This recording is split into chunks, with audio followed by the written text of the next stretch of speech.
It's just they need to be satisfied in that length. In fact, I just read yesterday on LinkedIn, there's a guy, his Shukuro, I have his name right here, Shukuro Amos. He quoted from Star Wars, he said, build your exit on your way in. So when you think about that from a worker's perspective, you're gonna look at what you want, and if 5 of the 6 boxes don't get checked, you're gonna be ready to move on, kind of thing. So I just think there's a bit more churn because of the quality of life thing, and because it doesn't look bad anymore.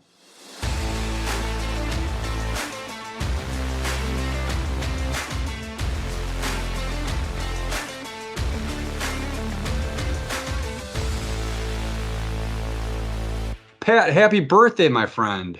Thanks a lot, my man. Thanks a lot. Wow. Is it Tim Segelski's birthday too? Tim Segelski. Yeah. Tim Segelski's birthday. Yeah. No wonder the screen froze. It's amazing, isn't it? We're recording right now, guys. This is live. That's wonderful. Yeah. So, yeah, my birthday, Tim's birthday. Cool. Let's start this thing. Okay. Over a Pint, the show that focuses on marketing. If you're a first-time listener, thank you very much. If you are a repeat listener, you kind of know the story. It's about marketing. We try to focus on tactics and what's going on in the space, which is a very complicated and seemingly gets more and more complicated each and every day that goes by. There's a lot of stuff happening, and we like to dissect this and break this down. That goes for Kurt and I as well as our guest. And joining me today, Mr. Kurt Lingle, who's the vice president over at Celtic Advertising, full service ad agency located in Milwaukee's historic 3rd Ward. Great shop. You got me, Pat McGovern, Director of Sales and Marketing over at Acedia, digital marketing agency, also located in Milwaukee in the 5th Ward. We're a few blocks away from each other. Today, we have on Martha Carrigan. Martha is a friend. She's also the CEO and president of Big Shoes Network. Big Shoes is a niche job board. I'm going to let Martha talk about the niche that they are serving, and we'll get into that a little bit more.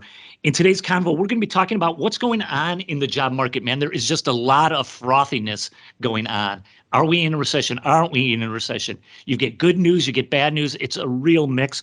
Martha's going to give us a little bit of take on what she's seen. We're also going to be talking about job boards in general, which I think is a fascinating field in how Big Shoes has been able to just kick some ass in a space that is getting more and more competitive each and every year.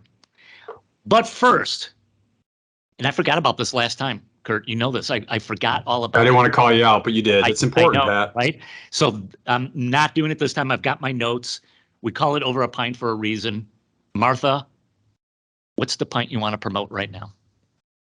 Well, given that today, the day we're recording this, it's Tim Segelski's birthday, as well as yours, Pat, I'm going to promote Sprecher Brewing beer. It's local, and their root beer just got voted the #1 root beer in the United States, if not the whole world. My preference, though, is their orange Dream soda, which is like a dessert in a can. So Sprecher Brewing. And happy birthday, Tim Segelski. Mr. Lingle. You know, if I could, this is a shameless plug quick for Sprecher. They're a good friend of our agency as well, and Pat. And I do love their Black Bavarian. Great beer. And by the way, too, hats off to Sprecher Brewing, too. They are in the month of October, folks. If you are looking to get out and hike and enjoy some great fall weather on the Ice Age Trail throughout Wisconsin, they are basically planting Sprecher root beer. Pat, Martha, can you believe this? It's called trail magic. They're planting Sprecher root beer. So if you are out on the trail in the middle of nowhere and you're hiking along, you might come across an oasis of Sprecher root beer. How cool is that? Oh wow, time. This is very cool. This is very cool. So now are they just planting it, or is it like buried, or what are they? Well, it's not planted in the ground, but it's kind of in a cooler. But if you're out, all day, and this trail is 1,000 miles. So if you're out and about, Pat, you and I are out and about, and we might come across a cooler full of Sprecher root beer. So I want to just say hats off to that. So they're a very cool company. Tim, great friend of ours. So what I've got here too is Pat, sometimes I think people feel that, we're being paid by these breweries, which we're not, folks. You can send us money, you can send us beer, but we had Milwaukee Pretzel on a few weeks ago. Great company, great pretzels, and they're doing a joint beer with Good City. It's called the Biergarten. And Pat, we were talking about this earlier. I think it's tasty. Yep. Go out and buy it while supplies last. Yep. Cheers. Yep.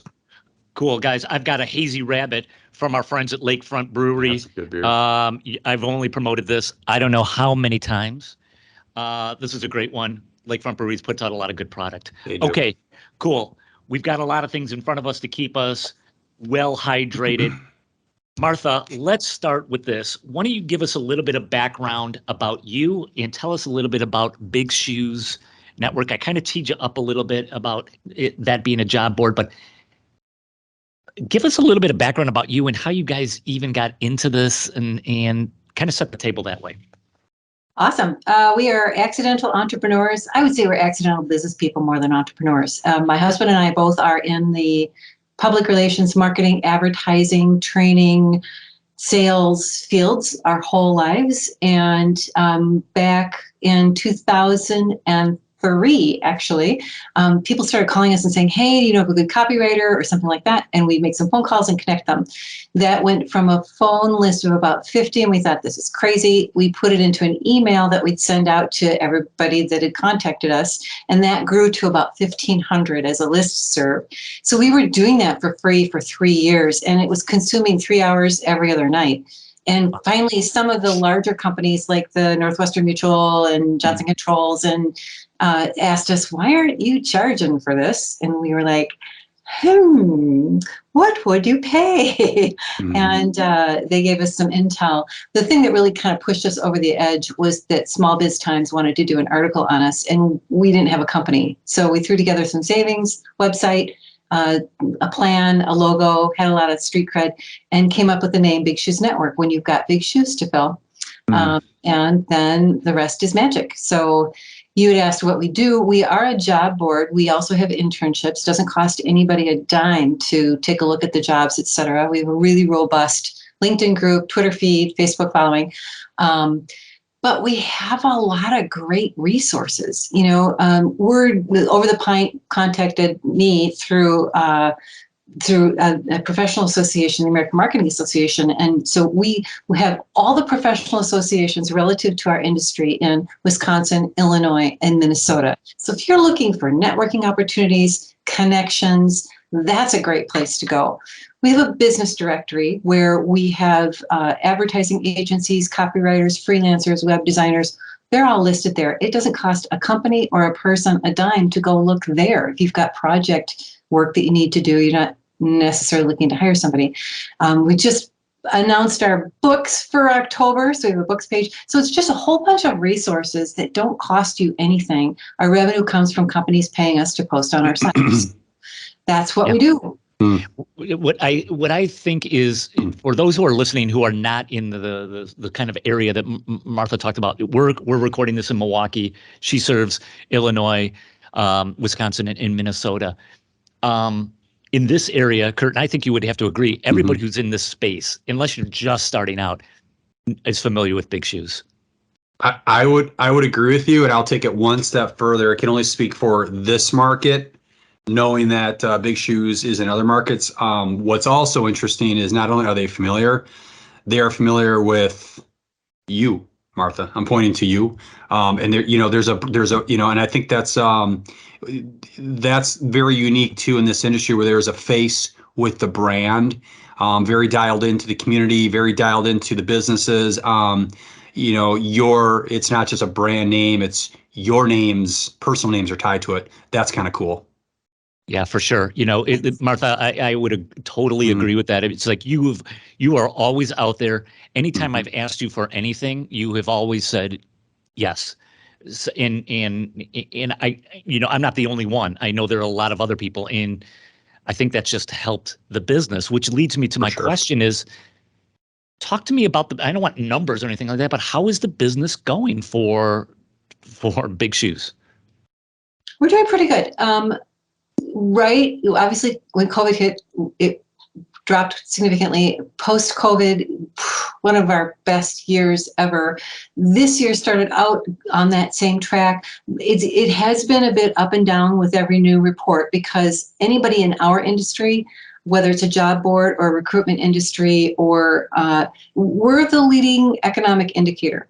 And so oftentimes as there's hiccups in the economy, people are like, they hold back. And so we have seen some, increase and then flattening, and then increase and then flattening. So, yeah. Excellent. And Martha, just talk about the dynamic, like the business itself a little bit. Like, how big of a team is Big Shoes? Just to give people a sense. Like, how do you operate this thing? Excuse me. It's really just my husband and I, Jeff and I. We've run it out of our house the whole time, bootstrapped it from the beginning. We do have a team of folks that we've contracted out to that have been with us from the beginning. So our web developer, our designer, the printer, our accounting, our legal, all of those have been with us from the beginning and kind of grown with us, which is pretty interesting. But I would posit that our team is also our two client bases, which are people in the industry in this regional marketplace, actually that have left the marketplace but talk us up outside. So there's a couple of people. We get a lot of business out of a gentleman in Kansas City because he knew of us and he shares about us to companies looking to source folks here in this region. But also, our client base, the companies that we work with are just incredibly loyal. And it's just great to have that relationship, whether they're small or large. I would also say, our industry turns over pretty rapidly. It goes by projects and accounts. Yeah. Mm-hmm. So we have folks that have used us 3, 4, 5 times in their career to find that next gig, both as they're looking for new work or if they're landing in a new position and now they have to staff a team. So they circle back to us. So, you're like, oh no, radio silence. You haven't heard from someone for a while. And then, in a year or two, you hear back from them in a new company, in a new role. So and I love our education organizations in our 3-state region because they're great to help promote what we do. So Martha, I know we were going to talk about this a little bit later, but since we're kind of right there, I just gotta ask, what's the secret sauce with Big Shoes? I mean, like, there's a lot of competition in this space, right? I mean, and job boards seem like a very lucrative thing that you could get into without a lot of overhead, and you could start playing. And the cost that entry isn't great, and yet it seems to me, again, I don't know the numbers, but every year, COVID aside, you keep getting better and better and better and better. What's the secret sauce? Pat, if I could, and Martha too, because this might tee up you a little bit more, Martha, too. Not only is it competitive, but I've noticed too the amount of advertising, advertising to the public. Whether it's on TV, I mean, we are being inundated with, advertising from all sorts of companies in your industry. So, no doubt. Well, what's our secret sauce? We don't grow by advertising. We grow by word of mouth. We are like 100% viral. So, it almost feels today in the overwhelmingness, particularly, I might go there, in the overwhelmingness of all the voices that you're hearing, that could one small voice still make a difference? And I would just encourage any person out there that is absolutely true, that one small voice can make a difference. I also think that one small voice can make a big difference even when algorithms are involved. So you think about those big advertisers, and they're not bad companies. They do a great job of a broad swath of jobs and opportunities. Yeah. We often tell candidates, go there and do your research there to identify, what do you like doing? What are some of the companies that interest you? But the challenge is an algorithm doesn't watch time as closely. So for example, every single job or internship or piece of advertising that comes across our desk, we go to that company's site, we make sure it's a true job and not a ghosted job, so to speak. We make sure that it's a fresh job so that how some jobs are like posted in perpetuity.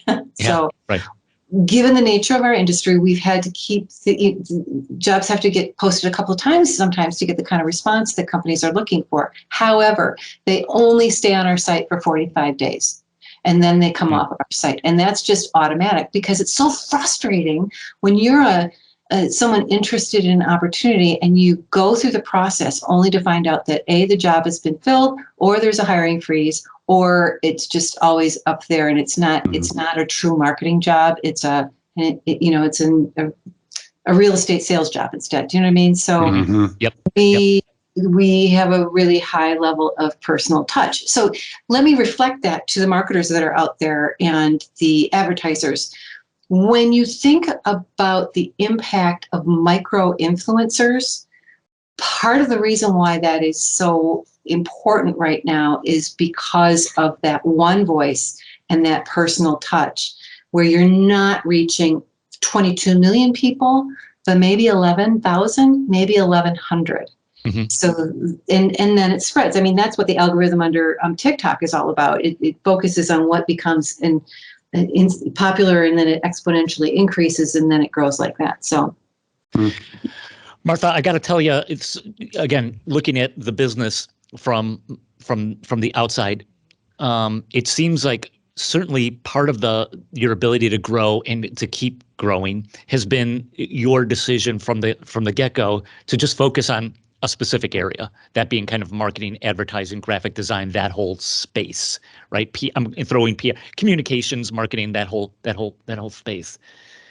Would you agree with that, or is that, or do you think no? It's really not the niche so much.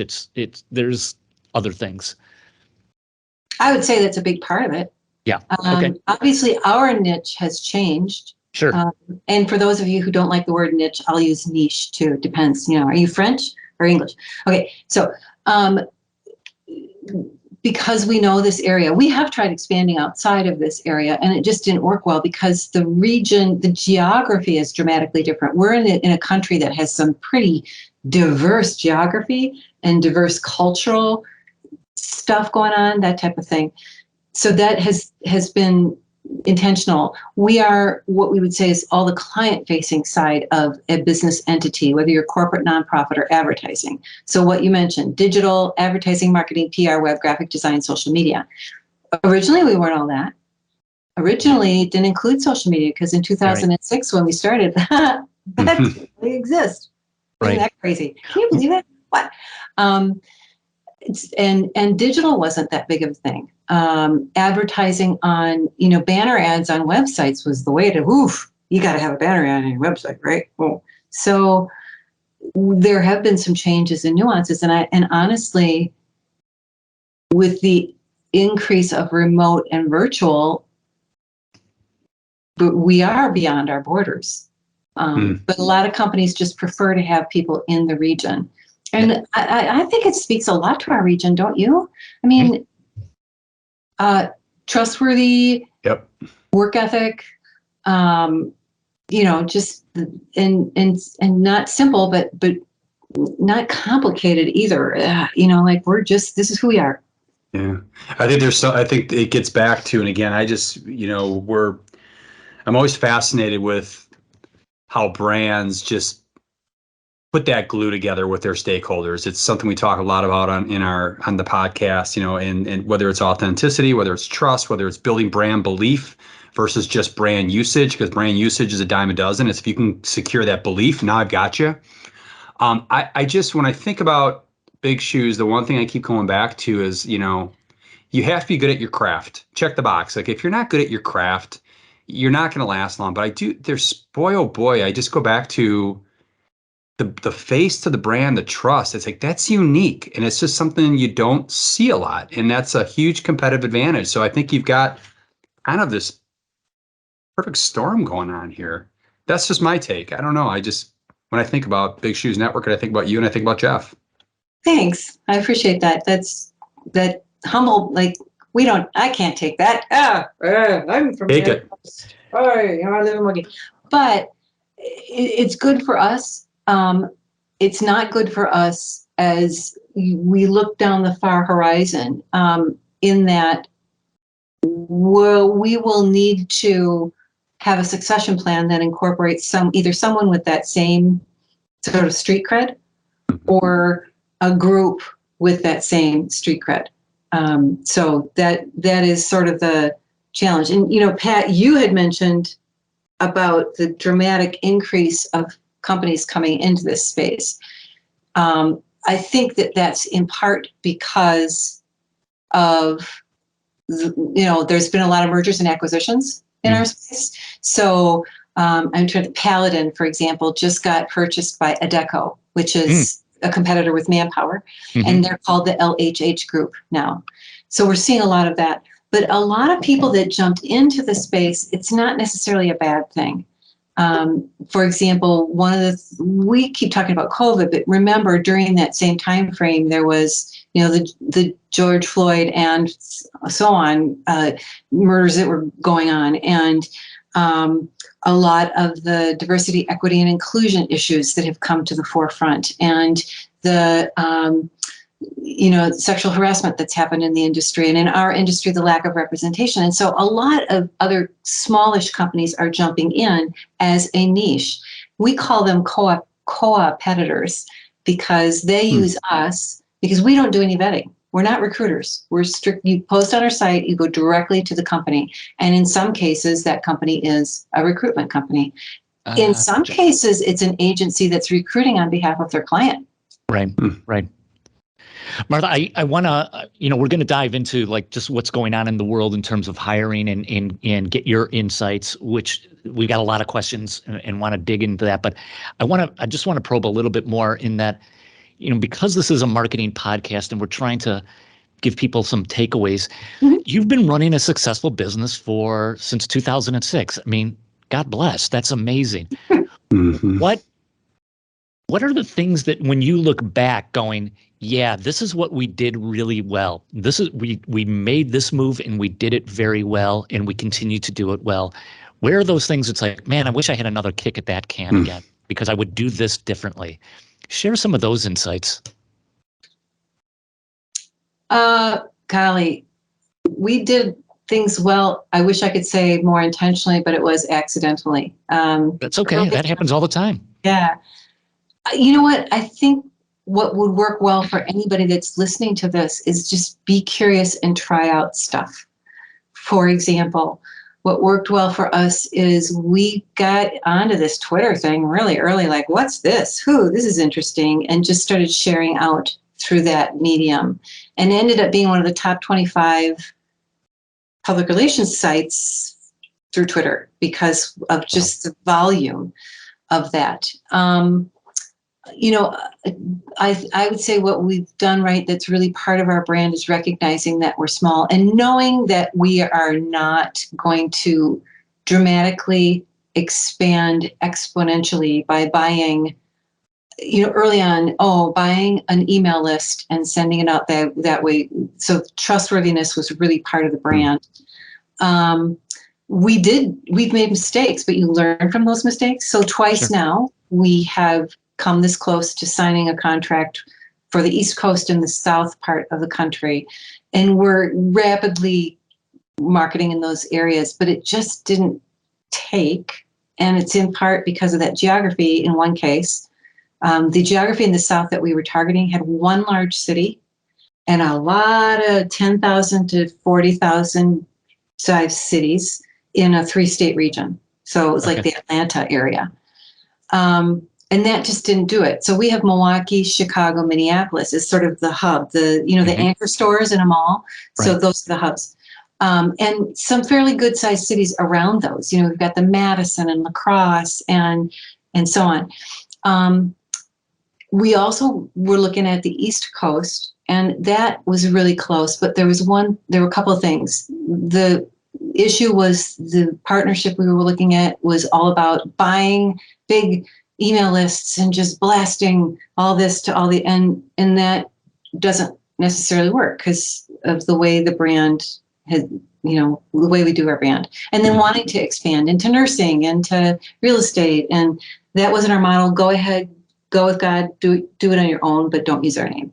Yep. So, being who we are means we're not a target for a lot of scammy stuff, for lack of a better word, Right. So those are some of the things that we did right. Other things that we haven't done well, I would like to, there's a number of things I'd like to do tech-wise that I want to get into in the next few years, but we are bootstrapping it. So I'm not going to take out a loan to do that, particularly now. Yeah. But we'll make it happen. Cool. Thanks for sharing that with us. So Martha, let's stick with this corridor: Chicago, Milwaukee, Minneapolis. What's going on in the hiring world? Give us the 3,000-foot take from what you're seeing. What's happening? I'm going to jump off on a question that you kind of fed me a little earlier, Pat, where you said the big agencies are hiring, a lot of openings. On the other hand, people are laying off. Yeah. And there's this polarity that's happening in the world right now. Large IT, financial, COVID-amped businesses and tech startups, they're laying off because they fed off of all the activity that was happening and they overfed. So now they got to go on a diet. Big agencies are in sort of a holding hiring freeze pattern. So there is some hiring going on, but not as robust as even like 5 months ago. And the small and medium-sized companies are still hiring and clamoring for talent. So that's still happening. In fact, the New York Times yesterday, they just reported that there's less turnover happening and smaller raises that are happening. So we saw a lot of increases in salary and so on early on this year. So we're seeing a pause, I think. And part of it might be the recession that seems to be looming. But this happens. Why don't we remember this? It happens every time we have midterm elections and presidential elections in November. People are like, am I going to get taxed? Am I not going to tax? And it doesn't matter which party wins. Everybody breathes a collective sigh of relief, and then they get back to business.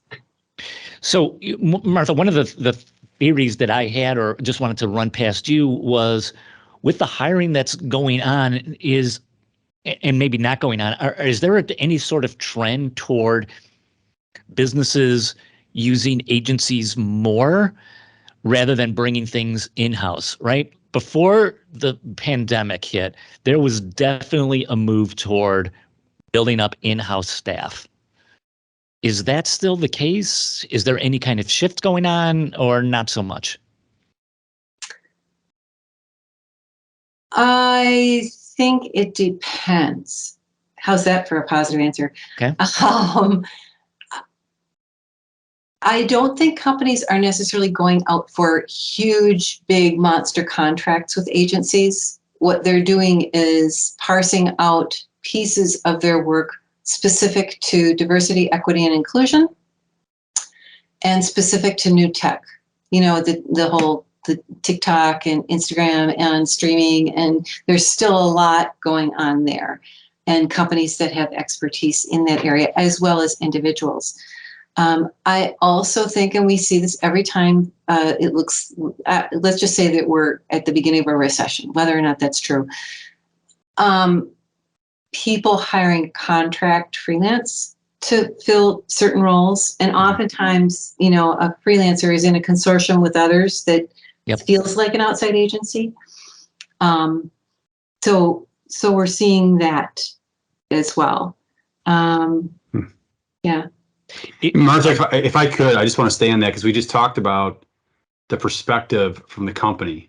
Mm-hmm. I want to talk about the perspective from the job seeker. The last 2 or 3 years, it's been crazy.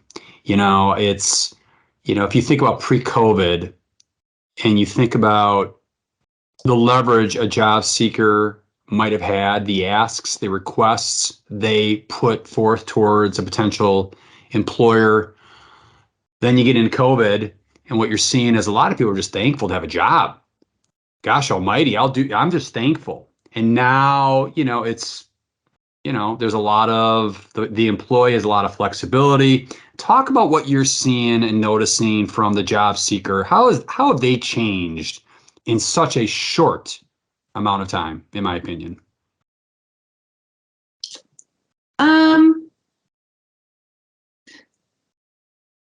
That's a good question. I don't know that there's been a significant change as much as this underlying thing that has been able to break out, so to speak. So one, you've heard about quiet quitting, which is actually a quality of life thing. Basically employees are now working to rule. I'm going to check in at 9 and then I'm going to check out at 5, and those outside hours are not my company's, they're mine. I think part of that is because with remote work, there was upwards of 25% more. I think it was workers were working 1.25 to 2.50 more hours a day when they work remote than when they work in person. Now, it's not consecutive hours, but there's more flexibility in that. So I think that quiet quitting has always been present. People just have the freedom to not have to be that super worker and tote that barge, all that thing. So that's one thing. We're also hearing about quiet firing. And I'm not saying just locally. This is all stuff that's been in the New York Times and in Wall Street Journal, but I'm hearing it from folks too, where, because I talked to a guy yesterday, he's quietly being edged out, exiting an employee, but not including them in meetings anymore. And, just not that kind of thing. You've heard about employers rescinding jobs, employers ghosting jobs. I mentioned that. And then quiet quitting, which is employees, and this is what you were alluding to, Kurt, more ready to quit more quickly because they can. It doesn't ding your personal brand to show that you've been in 3 jobs in the last 3 years, because you can always use COVID as an excuse, right? But also, I think people are just more accepting of that. I know all of us have seen where, gosh, I just want to fill this role, and nobody with those qualifications there's coming in. I got to keep getting it. Or when I do find someone, I didn't offer quickly enough, and so they were gone. So with that in mind, people are more willing to quit more quickly, which, is it a bad thing if they're not happy being there? Do you want them there? So, and that's always been true in the marketing advertising agency world. Yeah.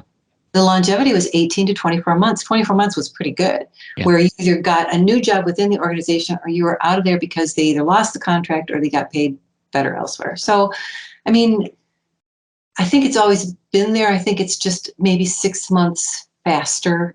And, but at the same time, I do think the workers I talk with, they'd really like something that would last a little longer. It's just they need to be satisfied in that length. In fact, I just read yesterday on LinkedIn, there's a guy, his name right here, Shakuru Amos. He quoted from Star Wars. He said, "Build your exit on your way in." So when you think about that from a worker's perspective, you're gonna look at what you want, and if 5 of the 6 boxes don't get checked, you're going to be ready to move on, kind of thing. So I just think there's a bit more churn because of the quality of life thing, and because it doesn't look bad anymore. Yeah, Martha, what are the trends that you're seeing in terms of hiring people, like that weren't around 5-7 years ago?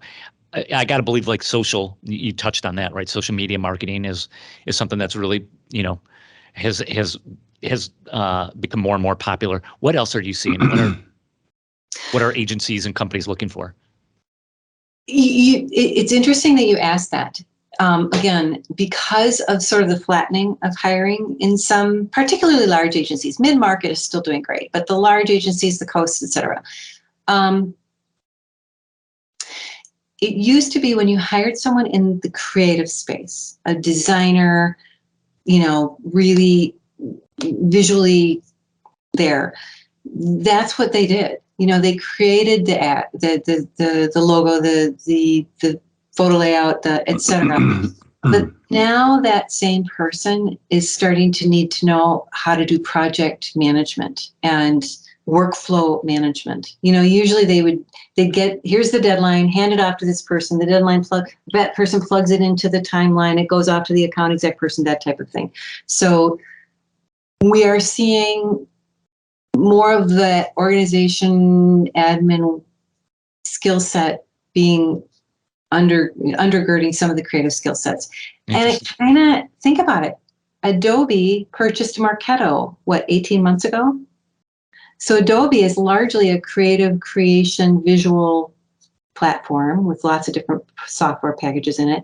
Marketo's marketing automation, workflow. Also think of it, when COVID happened with remote work, Slack, Teams, etc. So just your day in and day out was workflow management, just, online.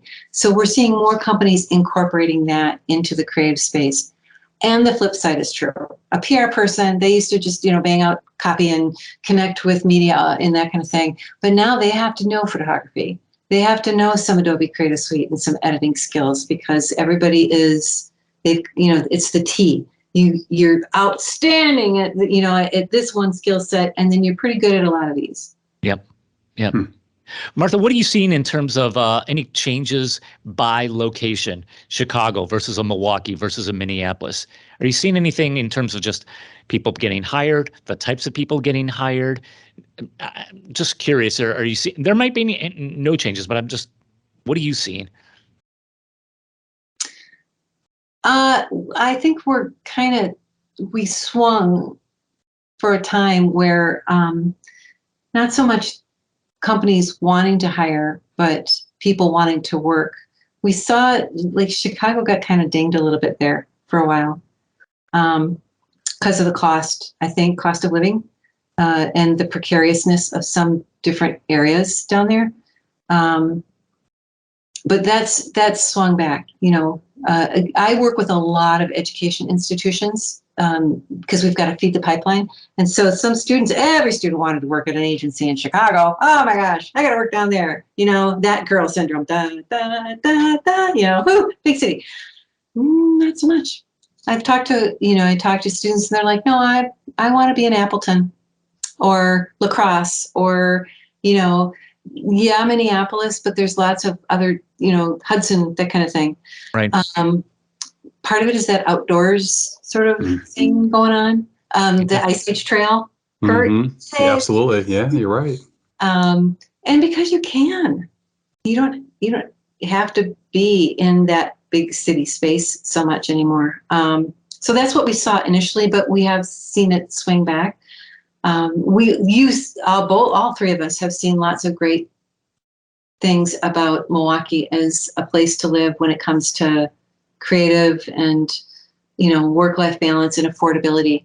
And that swings back and forth too, but just this general geography is quite good. And so I think we're coming back to where we were like 4 or 5 years ago. So what other, like when you look into your crystal ball, Martha, and you've gone through a number of cycles, you just said, hey, just about any time we get to a midterm or a presidential election, things get a little wonky. Things, have a tendency to just kind of slow down. What are you and Jeff, what are you looking at and saying, this is where the puck is moving toward. This is where things are going to be going. And so that's part one. And part two then is just then how are you preparing big shoes to get there at the same time?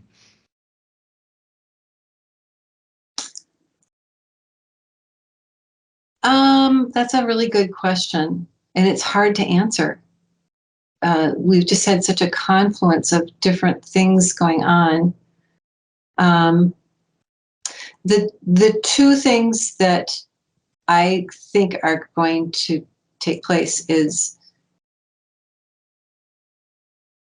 the issue of ageism and not using people because you're afraid they're too old and not tech savvy or too expensive.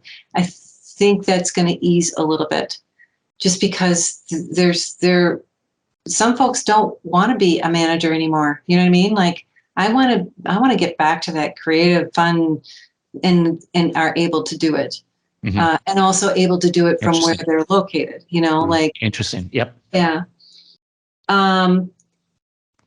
The other side of that is Gen Z. Elder Gen Z is now in the workforce. Entry level, a couple years in type thing, and well over 70% of them, statistically, want to have their own side gig. And we've already been seeing that. Lots of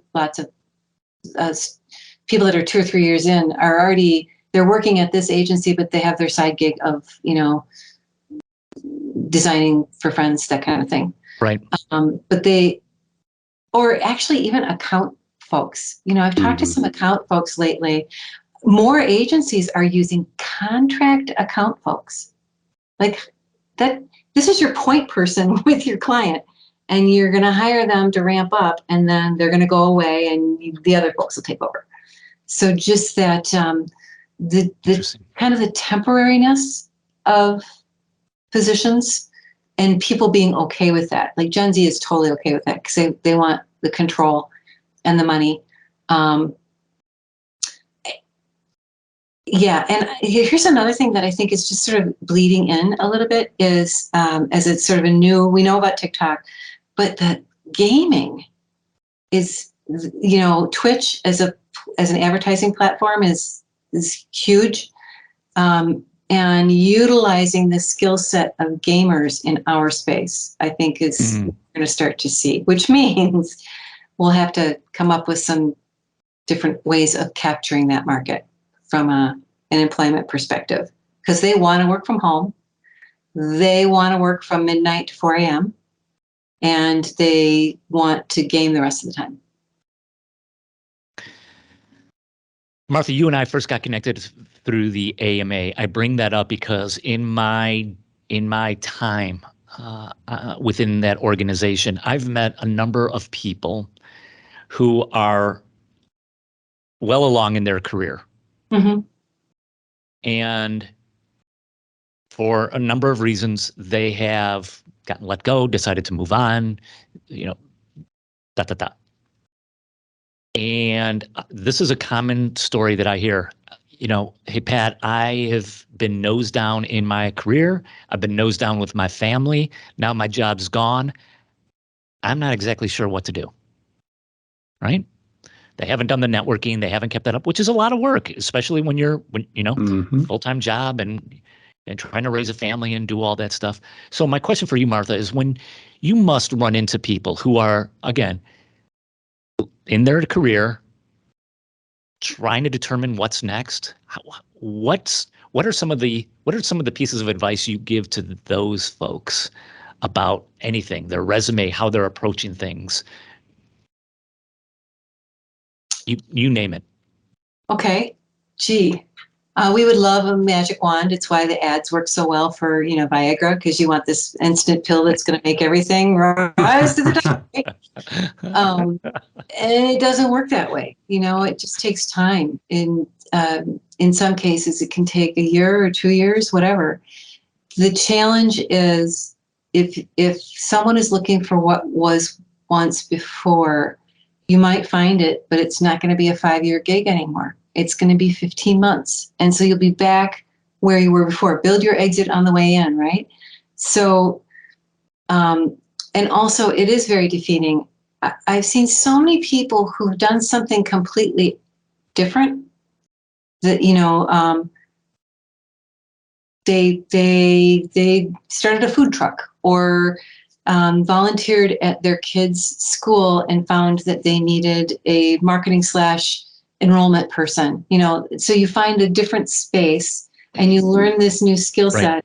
And now all of a sudden you are the go-to person for marketing, for education, private high schools in your marketplace and where it gets around. So sometimes putting a halt over here and starting something over there can re-energize and give you a new path or a new avenue to utilize the old skills, old skills. So the skills that you have are still present, but the tools change. So it might mean learning a brand new tool and getting lost in that for a while, or teaching, or you may not earn as much money out of the gates, but you might.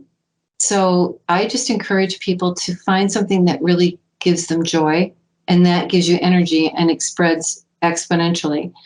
The other thing that I think is very often missing from the toolbox of folks in their personal brand is to include details that both algorithms and people are going to be interested in. So for example, you managed this process over here. What clients did you work with? If you can't name them by brand, then name them by industry. Manufacturing, automation. It might not be sexy stuff, but those key words are what an algorithm is going to pick up when a recruiter is looking for that. A turnaround specialist. What departments did you interact with, either in your own company? I don't have a lot of departments here, right? But I interact with a ton of departments with my clients. It's HR, it's marketing, it's advertising, it is the career services department. It is, so include those key pieces in your brand materials, your LinkedIn profile under each job experience, your resume under each job experience, and then look at that, and it can be awfully revealing. So even though I've been doing this since 2006, my side brand has been, I get something, I don't know why. That's because, you know what, I'm spackle. That's what I say. Martha Carrigan is spackle. There's a crack. I'll fill that crack. I'll volunteer. So I've served on boards that have led to, bringing in money for our company or me personally in education, because no one else would serve on a board. I've written a grant for this volunteer organization, and now I'm connected with the Bill and Melinda Gates Foundation. So you just never know where this outside piece. So I looked at that over the past career, and it's like, you know what? I'm usually the one that starts something, gets it running for 3 years, and then hands it off to someone else. I'm really bad at quitting. So usually it's like, I can't do this anymore. Look at your past. What's the pattern? I think that's Martha. I think that's fantastic advice. And the one thing I would add is, and I don't know if people, they don't like the word. Some people don't like the word, but it is what it is. The whole networking thing. It's what I found with folks is a lot of them, they network when they have to. There's been a life-changing moment in their life. Pat, as you had said, is like, I lost my job, and I think there's another pool of individuals who they just organically have figured it out, that tool. I think it's a tool. And, for some folks, we don't look at it that way. It's just something we do. Martha, like you were saying, we talk to people, we meet people, we grab coffee, we sit on boards. It takes time. There's a lot of times where all of us probably are like, I'd love nothing better than just to go home or do nothing, but we do it. And I think momentum builds, and, just being there to help people. That's a part of networking. How often it happens when I've been outreached to and, hey, I lost my job. Can you help me? Of course I'm going to help you. You do that just because it's what you do. So I think it's a skill that a lot of folks, especially younger, are trying to figure out, and they forgot about it. It's just a part of being a professional, and it's going to serve you well. You don't have to do it, but I think it serves you well if you can figure it out and just make it a part of your routine in some way, shape, or form. Yeah, I'm really glad you said that. There's a neurological psychiatrist at Yale University that's done a number of studies on this.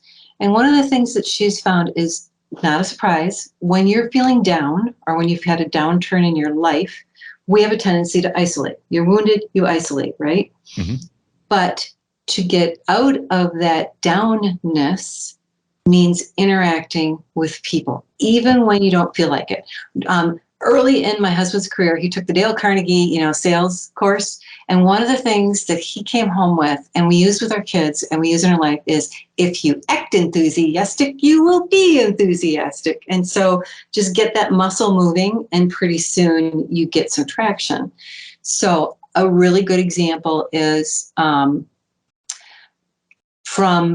during an 8-year period, not too long ago, my dad died. My niece committed suicide. My brother-in-law died. My sister died of cancer. My mother died. My mother-in-law died. And 2 colleagues at work died. So that's 8 people. Oh, and the nail in the coffin was my dog died. This was all in a really short period of time. And I was like, I just want to sit in a couch and I did. So you do need to take that healing time and get some outside help. But then how do you get the ball moving again?